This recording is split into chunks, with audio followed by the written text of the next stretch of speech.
From cosmic Lovecraftian horrors to tameable great white sharks to silly little fellas I would sacrifice my life to protect, the spectrum of fish spans almost as far as the people who try to catch them. Hi, I'm Mediocrity, and I think that fish are cool. The ancient art of fishing, whether it be through your rod or through your bare fucking fists. And by the end of this video, I promise you a masterclass in this very mechanic. Whether it be the immense amount of gambling in Roblox, the pure peace and serenity of webfishing, the heartbreaking reflectiveness of Spiritfarer, or simply the primitive urge to grab a fucking hammer and smash the skull of a shark in, if you can dream it, you can fish it. And this isn't even mentioning the iconic locations that range from awe-inspiring beauty to places that make me want to put a bullet through my skull that house some of the best designs in all of gaming. So grab your rod, or spear, or maybe even a fucking chainsaw imbued with the very power of the elements, because I fished in 69 games and here's what I learned. I love gambling.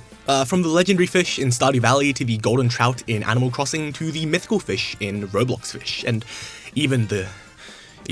Look, we're all gentlemen here, right? Think about it logically. If you can only win or lose, that's basically a 50-50 chance of winning. So ignore the fact that you have 5 assignments due and keep gaslighting yourself that the golden trout is just one more reel away. That hit of dopamine when you first reel in a fish worth more than your entire family lineage gets me so much harder than investing that time into something like, being productive? See, if you decided to play Stardew Valley on hard mode, and by that I mean not opening the wiki, you might one day stumble upon a lost book labeled Secrets of the Legendary Fish. And in there resides a cryptic text from a master angler. He speaks of 5 legendary fish only masters of the rod can catch. The crimson fish resides on the very eastern tip of the beach in summer, and he holds a very special place in my heart because not only was he my first legendary, but imagine my surprise when the fish I was reeling in was not only coked up on 5 grams of fentanyl, but also wore a drippy hat. At this time, I never knew of the concept of legendary fish, so I kind of thought it was just like a shiny in Pokemon, but once I got my first and realized that there were 4 others I had to catch, I just could not stop. The mutant carp resides in literal slop and sludge and resembles an unvaccinated child in the Chernobyl exclusion zone. I mean, seriously, why the fuck does it have teeth? It can also be caught in any season and is probably the easiest of the 5 fish. The anglerfish represents the town and only appears in autumn. Don't ask how a deep water fish ended up in the most polluted waterway in a 500-kilometer radius. I don't know. Maybe that's why he's so piss easy. It's like going from Canberra's crisp, clean tap water to the piss they serve in Melbourne. The glacier fish is the fish of the winter, and you can catch him off this little nub at the very bottom of the forest. He's probably the hardest of them all, and somehow turned out to be even more special looking than the mutant carp. He doesn't even have eyes. The legend was the final fish I needed to catch, and I purposely waited for him last. I don't know, it feels poetic. The mountain is where I catch fish the most. The combination of the serene environments and the abundance of largemouth bass that sell for way too much, as well as the reasonable distance away from home, makes it a perfect place to sit back, relax, and destroy the ecosystem, which makes me wonder why the angler told me to make sure to respect the waters and don't fish too many fish. I'm gonna ignore that, because like the companies dumping 15 million tons of trash into the ocean, I stay winning. Anyways, the slimy little guy is hiding behind a log, and he's kind of just like a largemouth bass, but a little fatter.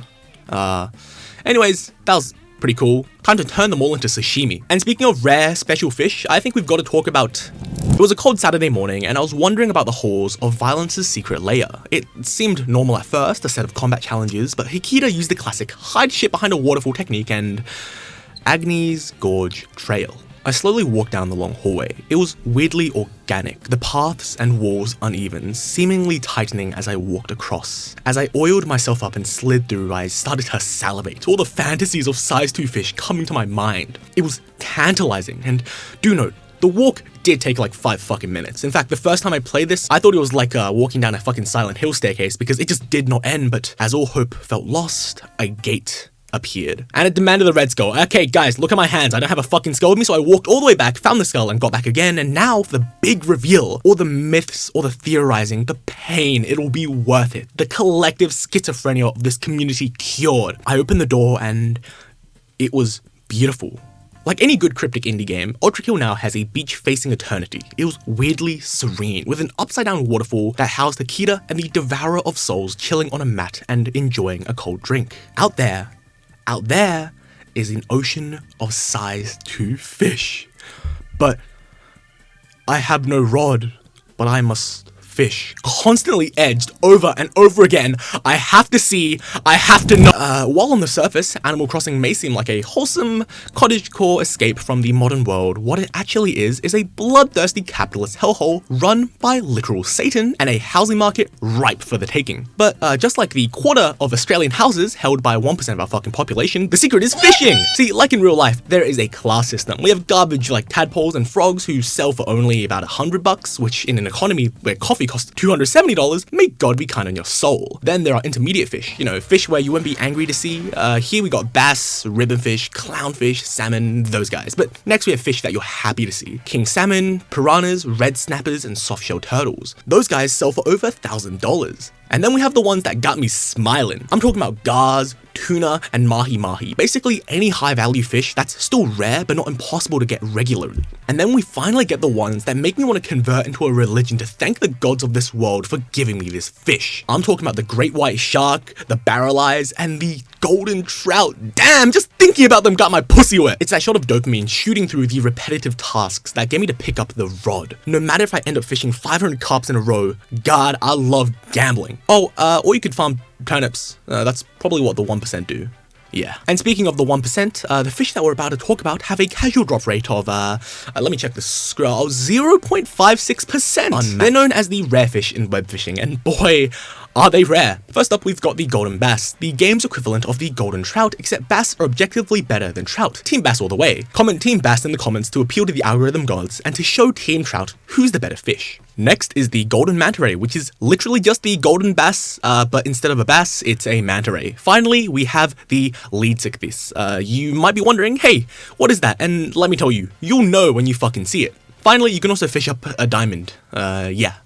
Anyways, if you manage to glitch into the void, you can also catch the creature, which has a 2.3% drop chance and is also pretty rare. But rare fish aside, there's an argument to be made about the journey versus the destination. In Ultrakill, you go from the lake to the sea to the caves, hopping from location to location, fully immersing yourself in all of the detail of the world to beat the mission. But what if there was one on a gargantuan scale? This is where a used to be small Roblox game called Fisch comes in, and it's one of my favorite games on the market right now, especially in the fishing genre. It has hundreds of fish spread across 14 different distinct environments, and for anyone who is over the age of 10 and doesn't play Roblox, it's kind of like Stardew Valley, where to catch every fish you have to travel to like a total of 10 different locations, but in this game, instead of walking there, you sail there, and that feeling of sailing from island to island, going to the Roslyd Bay to stock up on supplies, and then going to the Sunstone Isles to grab enchantments for your rod is unmatched. Like when you dive into the deep to catch the denizens of the dark, or travel from city to snag all of the mythical fish in the waters. It's a magical feeling. Combined with the amount of rods and that beauty of gambling, it's a collection game that I come back to every once in a while to play just to unwind and fish, and that's really rich because most Roblox games make me want to kill myself. Stardew Valley and Webfishing do a similar thing, separating different fish from area to area, but that feeling of exploration to discover new things gets amplified when the distance is a long boat ride away and not a short walk away. And while going from island to island barely takes a minute, when you first play the game and when you first set out, it feels magical. Let me put it in context. The way the world opens up is just so awesome. You spend 20 minutes on the beginning island of Moosewood, catching fish ranging from the common trout to the legendary catfish, and if you're really lucky, even the whiskerbill. And you spend a solid amount of money talking to NPCs that populate the world and meeting new players that come back from their own journeys. But that's when you finally buy your first rowboat. And then the world finally starts to open up. So put on your favorite song and hop from island to island, catching everything that comes your way. Because when you complete the bestiary of your current area, you get rewarded with some money and a custom bobber. I love that it rewards you for actually exploring and playing the game and catching all of the unique fishes in the ocean, and not just sitting in one place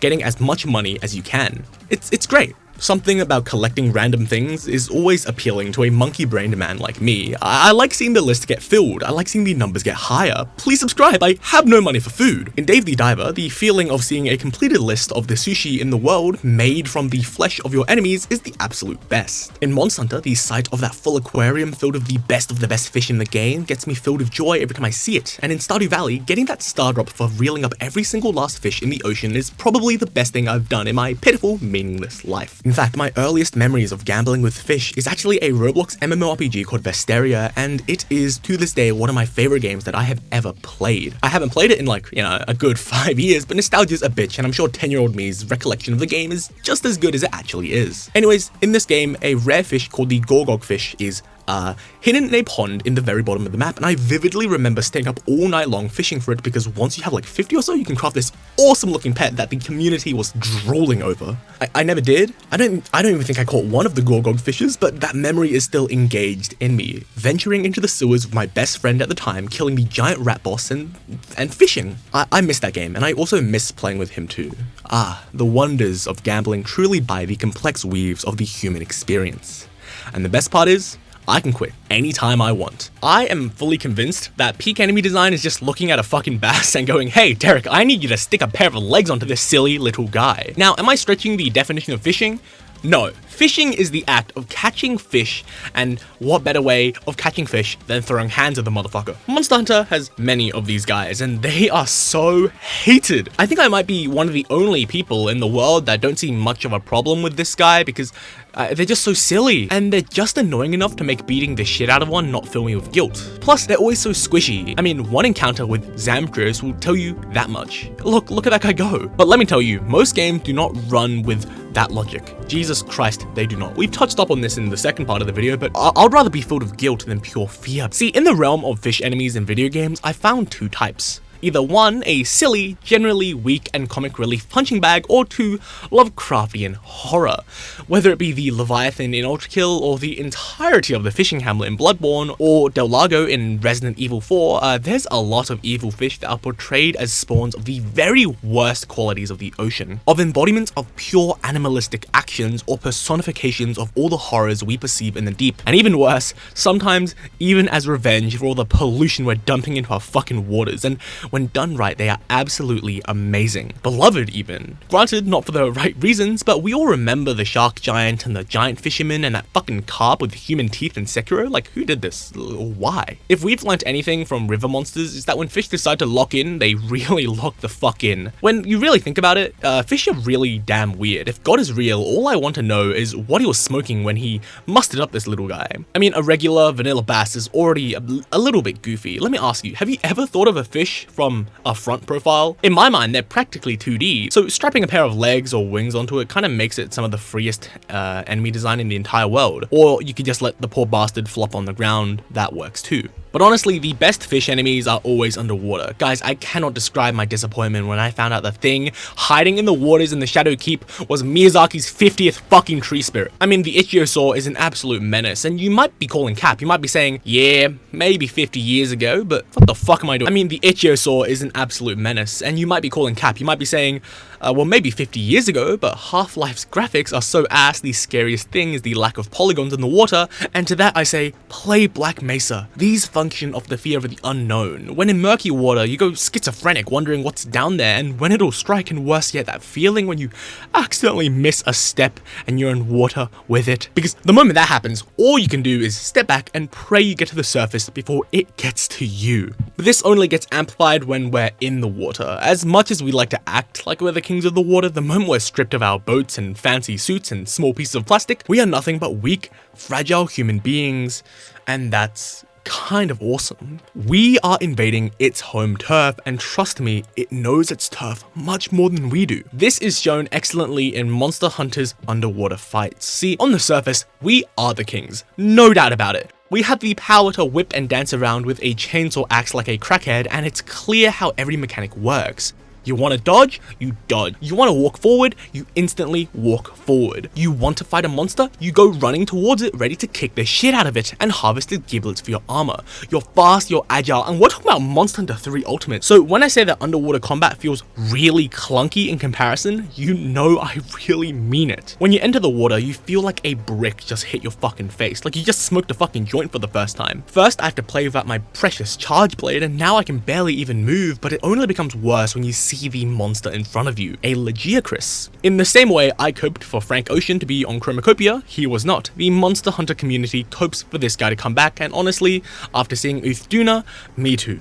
And after fighting him, I can completely understand why, because when you are floating in the water, he is massive, like really, really big. It's kind of a common theme when it comes to fish enemies, you know, biologically speaking, it makes sense. Throw the square cube law out the fucking window and become as big as you wish, but this combined with the jaw-dropping speed, this bastard will run circles around you and dashing into and out of you as you struggle to even land one hit. So I was stuck helpless as all I could do was land pitiful pot shots as he toyed with me, throwing me around like a teddy bear. It also didn't help that he has electricity powers, which, you know, isn't great for a monster that is surrounded by fucking water. But here's a quick tip and also the magic of punching fish in the face.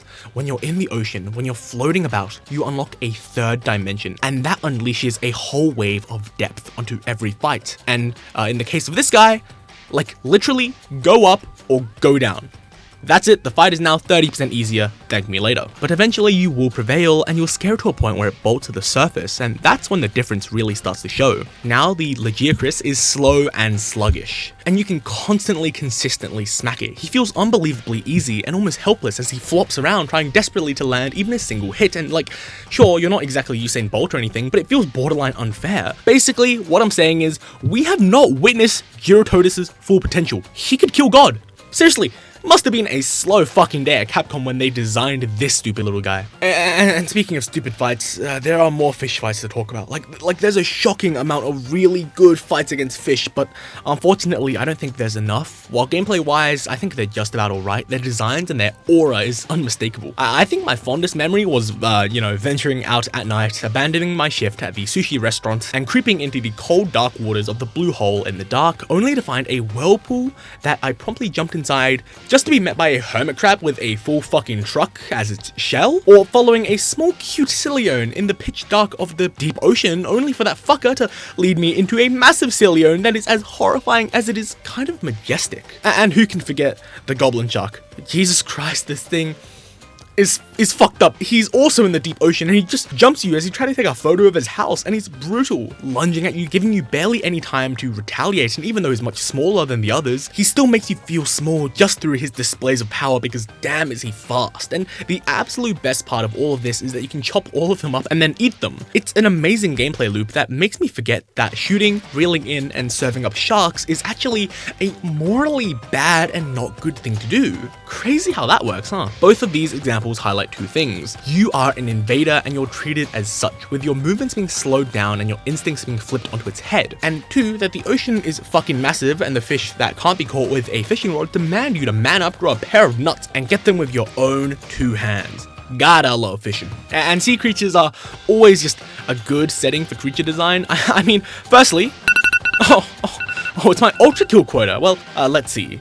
The Leviathan, my favorite boss in the entire game. It's actually got one of my favorite designs too, with a bunch of cryptic faces carved into its body and a little fetus pimple on the top of his scalp. He's also massive, and I love big, long things. But he's not unique in this. Anyone who's even had the slightest bit interest in the ocean knows that the sea is the most horrifying place on Earth and births some of the most terrifying but also unique animals in the entire world. And one thing I love about them is just how wobbly they are. Fish are kind of squishy and slimy and gross, and embracing that weirdness creates some great ass enemy designs, like Zamtrios, who's half badass shark and half silly squishy goober that wobbles around like jelly. Like seriously, I swear people who design the fish enemies only have two moods: Lovecraftian doom and slapstick bullshittery. Because on one hand you have monsters like Zamtrios and Nibblesnarf, and on the other you have creatures like Goble and Cetus. Zamtrios dives in and out of the ground, jumping you with his massive ass body. He's covered with this thick layer of badass ice armor, and it's absolutely vicious, but like whenever he gets stressed, he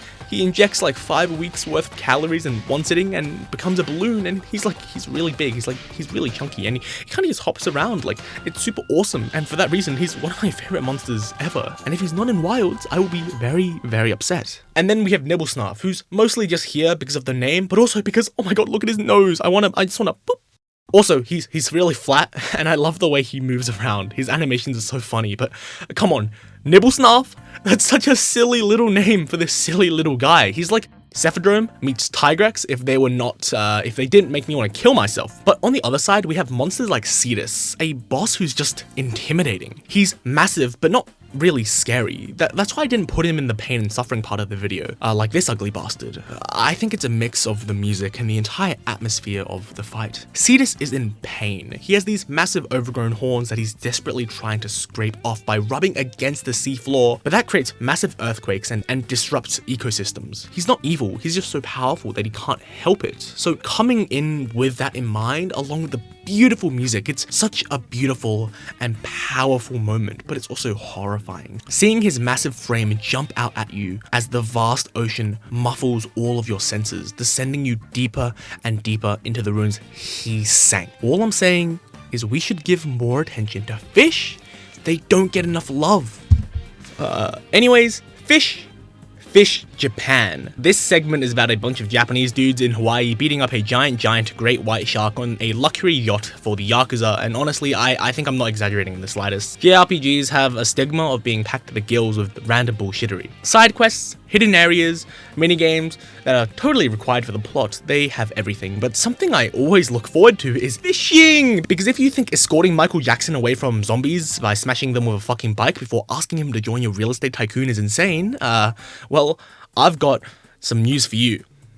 Well, let's paint the picture first. You get to the pier and see some fish in the water, so you cast your rod and wait for the fish to bite. And when it bites, that's when shit starts getting serious. Kiryu shows more emotion in this minigame than he does seeing his colleague get fucking shot, and for good reason. Because as the rod darts around the water, your heart rate starts to rise. The room fills with the sound of you mashing your keyboard, and is that a fucking great white shark? And it doesn't even end there. He reels that fucker in with one arm, and that's not even it. There's whatever the fuck this thing is called, and marlins, and even oarfish. All the fish that you think are big and scary and heavy, Kiryu looks at and says bet. Oh, and also Maguro tuna. You know, the fish that literally dies when it stops swimming. Yeah, he solos it. Hell, in Like a Dragon Infinite Wealth, the game even saves you a step and doesn't even bother giving you the fucking shark. It just gives you the fins. This is the 8th shark fin soup joke in this video.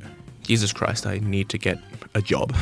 Basically, what I'm trying to say is that some of the stuff they pull out their ass is insane. What I'm getting at is, in Yakuza, you fight bears, multiple tigers, a chimp and a fucking excavator, and now a massive fuck-off shark. And I'm not even kidding, there's nothing I can say about this that'll make it make sense. You and your friends are just enjoying a boat trip when you're forced to beat up a shark twice the size of your boat. It's honestly ridiculous. The thing is powerful, he can easily one-shot your entire party, and also he just has a lot of health, but I couldn't stop laughing the entire time. Oh, and spoilers for the game, obviously, but once you beat him, well, Kiryu is such a fucking giga chad that the shark joins you as an ally. So when the actual villain jumps your ass, the way you beat him is by chucking him into the water and watching him get nibbled on by the shark. You gain the respect of a giant shark. I can't make this shit up. There's not enough crack cocaine in the entire continent of Australia to make me think of this stuff. But not everything can be good. It's time to come back down to earth and finally wrap up this video. In almost every game, fishing is always different. There's a vibe to it. Yakuza, you go from beating up organized criminals, bowling with chickens, and I swear I did it for the achievement, to fishing. In Ultrakill, you go from beating the shit out of demons in a blood-soaked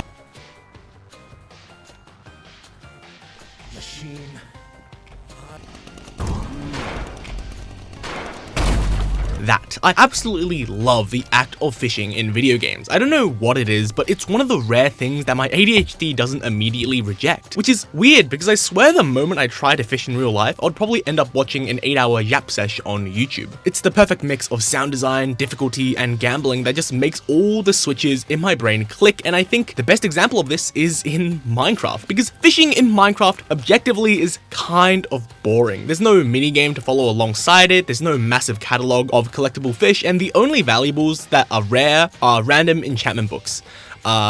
But that's about it. But when it's really late and when it's raining and there's a dog next to you sitting on a dock looking outwards on a misty, seemingly endless ocean with your friends in a VC, it just hits. Quick story time. When my friends started in SMP at the end of year 6, I roleplayed as a fisherman, and I still remember those memories, now only captured in rare, sparse screenshots. There's something almost meditative about the process. It's just you and your rod and fish and the water. The sound of the sea or the pond or any source of water is always so calm. I always find myself losing all feelings of doubt when I'm next to it. Something about the ripples, it's mesmerizing. And then that silence broken with that all-important real sound. See, when you hunt a mammal or something, I guess it's kind of like that, but once you shoot the thing, it screams and bleeds and runs away and stuff, and you gotta chase it. But when you fish in a video game, it goes straight into your inventory, and all of that guilt is slapped away instantly. And that's why I think developers like putting fishing minigames in their projects, because 1, it lures in every neurodivergent in a 500-mile radius,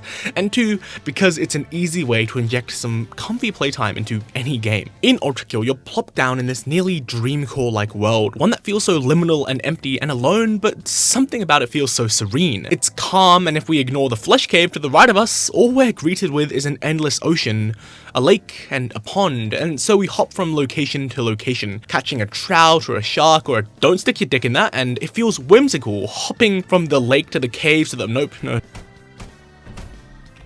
In Animal Crossing, I love that feeling of sitting by the coast, chucking your bobber into the waves and watching it wash back and forth until a silly little fish shadow rocks up and gets yoinked, getting delivered straight into my hands, and I hold it up to the camera proudly. Yeah. But in my opinion, fishing in Animal Crossing and Ultrakill walked so web fishing could run. In this game, all you do is collect fish. We've discussed this. That's the goal, but there's no victory screen to be chasing, no bosses, nothing to kill, only you, your rod, and maybe a guitar if you're into that. I adore this game. It's the perfect game to turn my brain off to, and the added joy of catching rare fish only boosts that. But behind the adorable nature of everything, behind the mass of bouncing and diving cats and dogs, there's one of the prettiest maps in the entire genre. The pixelated graphics and lack of outlines gives the map a almost cluttered feel, with the hills separating every section from another and mountains wrapping around the edges of the world you reside in. There's this cozy bridge where you can get to fish in the river, a center spot where there's a bunch of cool art and penises on the ground, and a beautiful shoreline beach that leads you across the ocean and into a gambling shack. Multiple rocks you can jump on, a lighthouse, small ponds everywhere, and the massive lake in the center of the map, and of course, the pier that overlooks the sea. And while it makes for a varied and fun multiplayer experience, this becomes very different when you switch it into single player.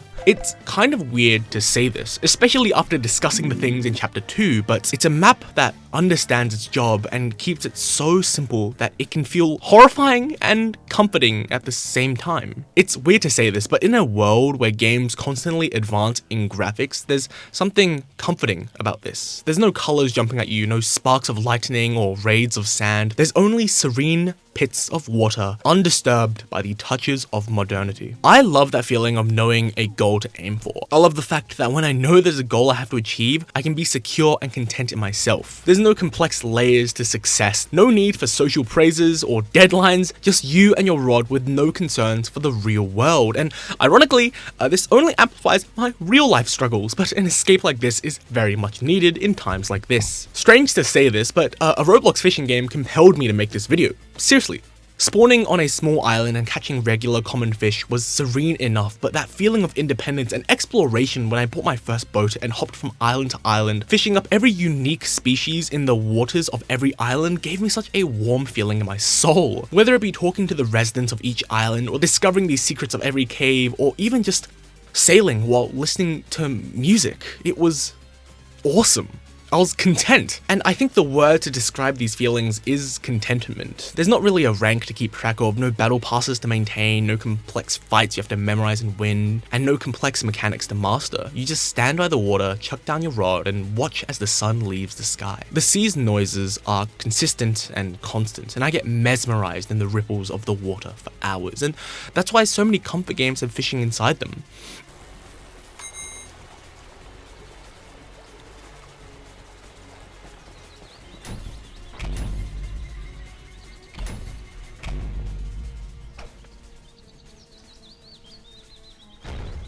From the Ichiosaur to the Leviathan in Subnautica, let's quickly talk about Subnautica for a second.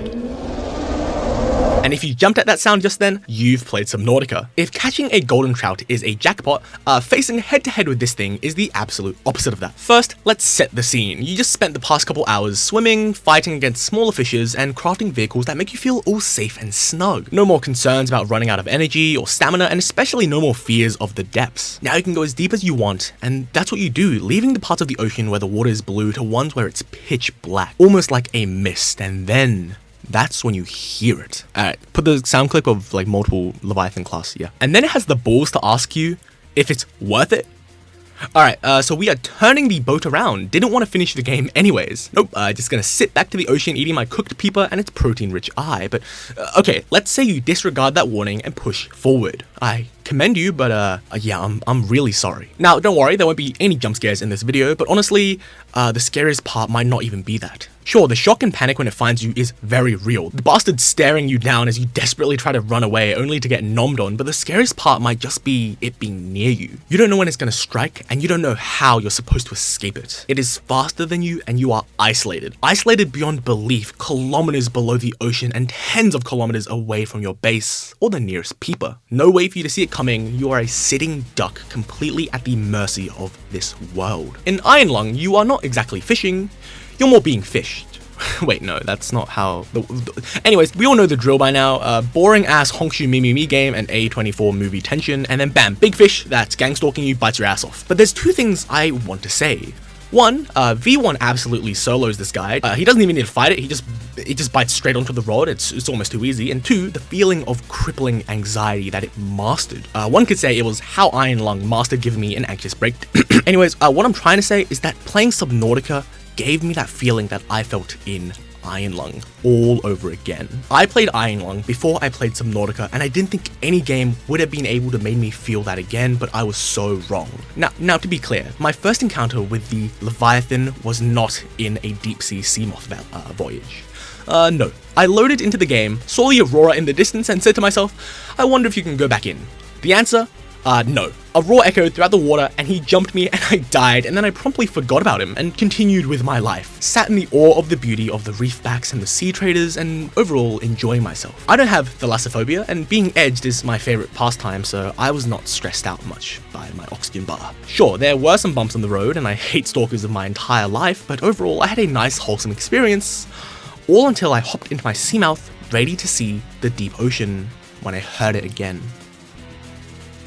It's dark and it's quiet. There's no sounds except me and my engine, and just as I get comfy, listening to the music, talking to my friends, I hear a roar. Now, I'm friends with some real fucking freaks, but none of them got a roar like that, and sure enough, it was him.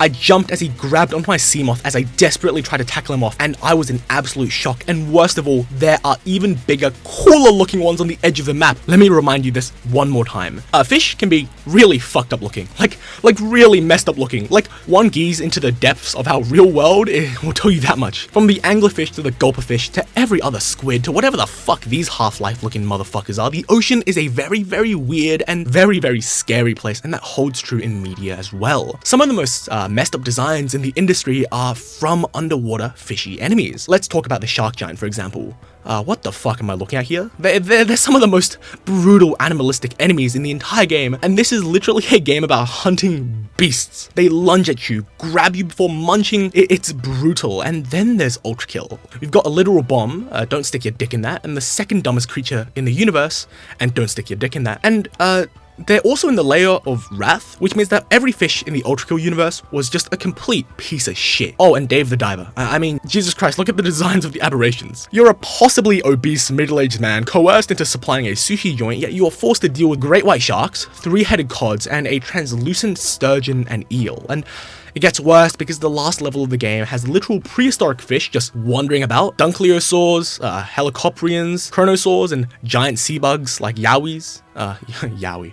If the land is like God's Steam page, the ocean is like God's itch.io page. And speaking of itch.io, in my quest to fish in 100 games, I headed to the video game equivalent of your local back of Woolies meth dealer. Itch.io, and oh my god, why is everything terrifying there? I think being associated with comfiness is like a double-edged sword. People realized that fishing was something people did in video games for comfort, and in real life when they wanted to escape a domestic abuse charge, and so it was twisted into a lot of fucked up horror games, kind of like a kid's playground and malls and stuff like that. Almost liminal in a sense. It makes sense. When you're fishing, you're staring at the water, back turned to the rest of the world, concentrated on your rod. Games like Rottenwood Lake, Our Lady of the Drowned Lake, Lure, Lake Facade, Fishing, Gone Fishing, Fishing Vacation all fit into this genre of games I like to call get jumped while you fish. Whether it be sitting alone in the middle of a giant lake on a rickety boat and getting jumped, or taking a casual stroll and getting jumped right before you deposit your fish, the mixture of the shitty graphics and the supposed serenity contrasted by the knowledge that something terrible is about to happen eats away at your brain. Every catch, you wonder if you're gonna pull out something that's gonna bite your fucking head off. Every second you spend alone, facing towards the endless ocean, unable to check your back, eats away at your sanity, to the point where waiting for the fish to bite and get out is like torture. It's a relatively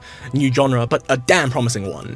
Just search it up. Hashtag fishing horror jam, and bam, that's your week's entertainment sorted. If I could have uploaded a little bit quicker, it would have made a little more sense, but alas, October is over, and now I feel very stupid. There's even one made by the creator of Faith, where you play as a middle-aged man called Earl on his day off where he fishes. I'm sure nothing bad is gonna happen to him. And by this point, you're probably noticing a theme here. Underwater is a perfect location for these A24 movie-ass games where it's all tension and one jump scare, and to that I say, yeah, you're basically edged. But honestly, it's always great fun, especially in November. And while I know this is not a fishing exclusive thing, it's contributed to a lot of my favorite horror experiences, which isn't just exploring some weird abandoned shithole or getting your house broken into. The ocean is weird and we don't know much about it, but above all, it's also something that allows for almost every alien-like experience while still being set on Earth. And that sense of reality contrasted with the Lovecraftian horror so many of these experiences present is awesome. It's a completely different vibe that really should be leveraged more. Plus, I just really like fish. See, fish are hardcore as hell. Fish eat other fish whole, and it's a brutal world where those who do not eat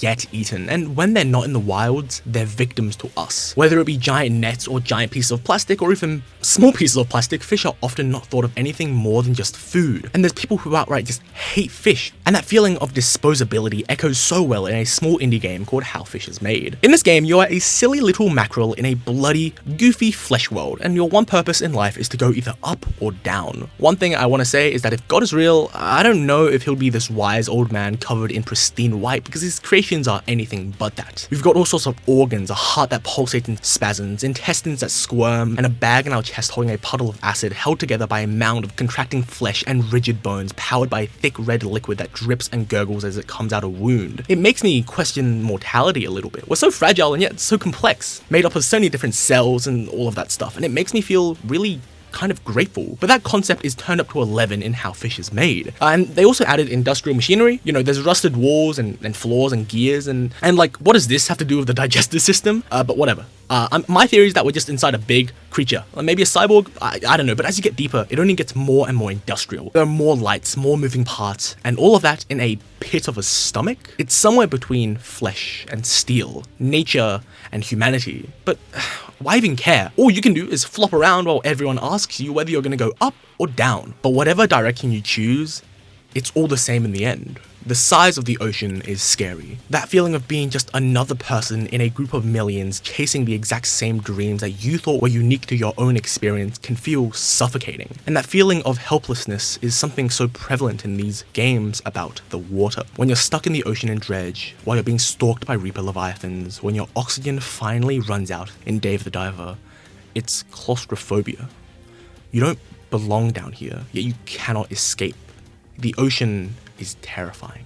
But as much as the ocean is terrifying, the ocean is also beautiful. It's weirdly serene. The waves all move in order, repeating the tempo of the earth as a plane of blue stretches on for as long as the eye could possibly see. And that serenity, that sense of otherworldliness amongst fish is also shown perfectly in a small game called Dave the Diver. Here's the pitch. You're a middle-aged man lured into working for a world-renowned sushi chef collecting ingredients in the blue hole, a magical part of the ocean that houses fish people, beautiful fish, and also fish zombies.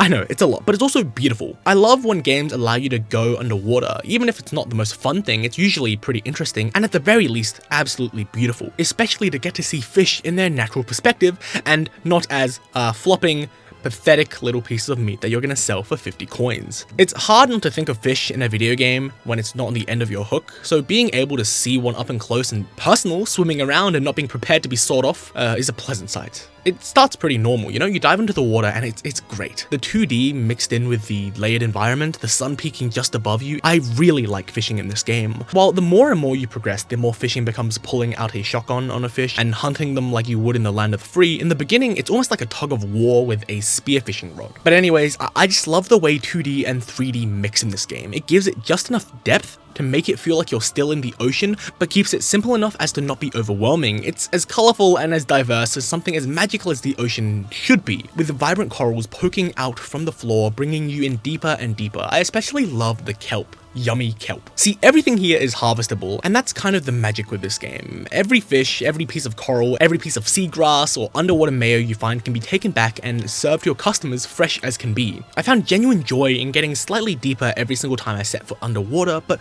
you still do have to remember that you are underwater, and being underwater is terrifying. There's this constant threat of running out of oxygen, but as you get further into the game, this becomes less and less of an issue. Plus, each layer has their own ecosystem of fish, and because there's so many of them floating around, it feels like a whole new world us humans haven't gone to and fucked. Well, we have, but there's not an underground Walmart yet, so I'm just gonna ignore all the oil and plastic and shit we're dumping into the ocean. Schools of massive tuna dash across the ocean, pufferfish float like the good puffy boys they are, and whitetip or thresher sharks just roam about. Plus, when it's nighttime, there's a whole new cast of enemies, including horrifying eels and a great white fucking shark. All I'm gonna say is, try turning him into soup and see what happens. And I know I've talked a lot about the horror in Subnautica, but it's also an immensely beautiful game. Above the depths where the Reaper leviathons lurk, above the caves where you feel trapped with no way of grasping for air, are places that make you feel free, like you're floating in the sky with how open and grand and otherworldly they feel. And trust me, there are places in Subnautica that honestly overwhelm some of the horrifying parts of the game and make me remember it as a beautiful, peaceful experience. Because after escaping from some of the most terrifying places in all of gaming, you are probably greeted with also some of the most pretty experiences in all of gaming. The mushroom and kelp forests come to mind, and you might find an odd stalker then and there, but you can stay in the last chapter. This section isn't about you. Shoo.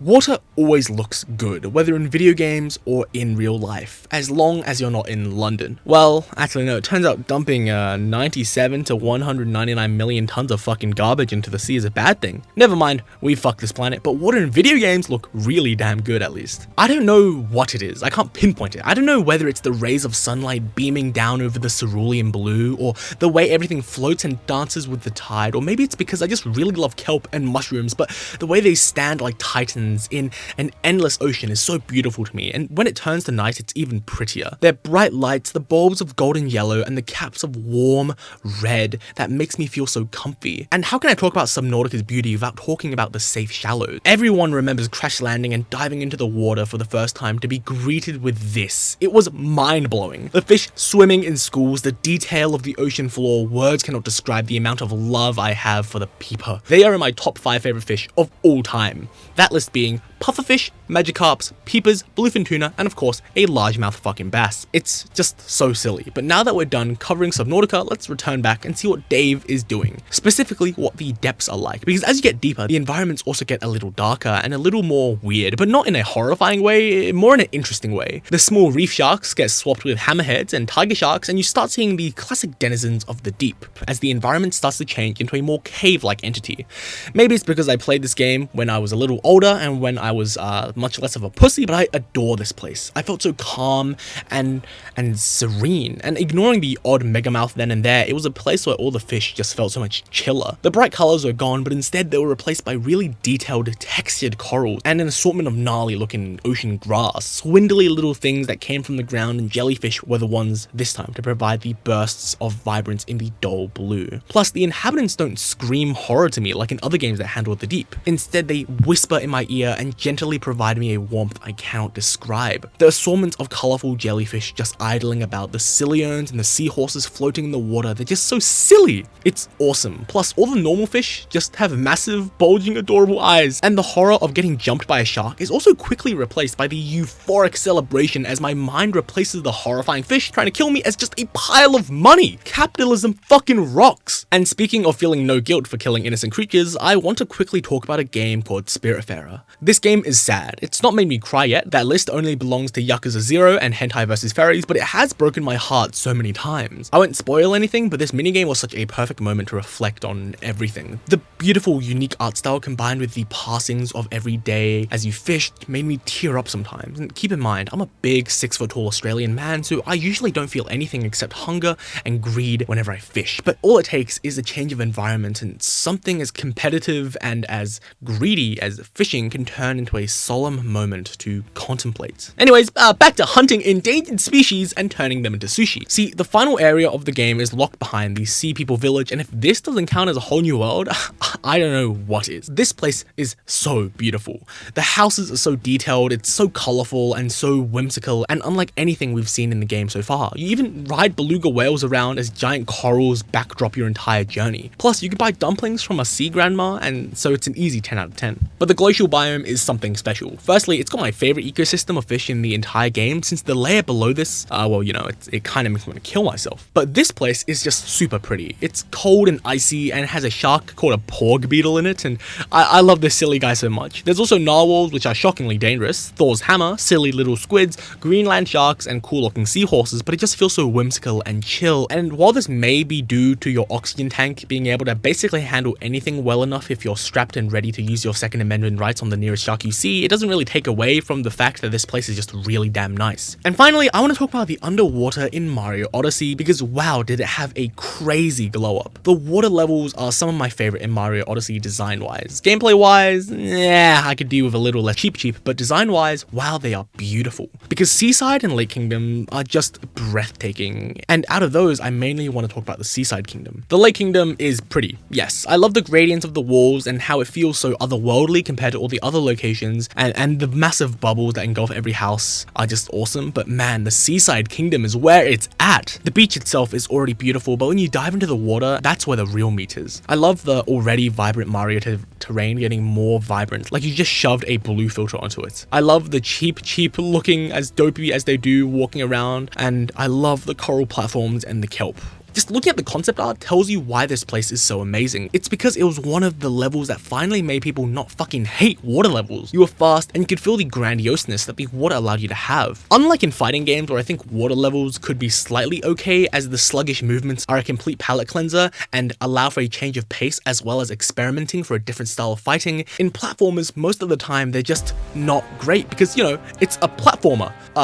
A game where you jump. But now in Mario Odyssey, they basically completely wiped all of that out and switched it with a new fun game mode that feels unique and like a treat every time you get to experience it. Also, the Coral Highlands, I don't know if this would count, but like, look at it, it's so pretty, and look at the little guys that live inside it. And okay, now we're transitioning to the next chapter. Please look at this fish in an MRI while you're waiting. So, here we are, the end of the video where I list off every single game with fish that I've played. Originally, I was going to make this video about bugs in video games, you know, Helldivers, Deep Rock Galactic, that stuff, but let's just list off the games real quick. In Hades, fish is more like a small bonus. Same in Hades 2, more of a nice surprise when you rock up and catch a river denizen that scales from completely useless to absolutely amazing. It's kind of like Animal Crossing, but to a lesser extent. And this can also be said for Monster Hunter, except in this game, you display them. The idea of fish tanks have always been a kind of, well, you know, you're trapping fish in a fucking box, but whatever, it looks cool, so I'm not gonna dwell on it too much. From marlins to tuna to whatever the fuck this is, if it breathes, you can shove it into a box. I like endemic life a lot, and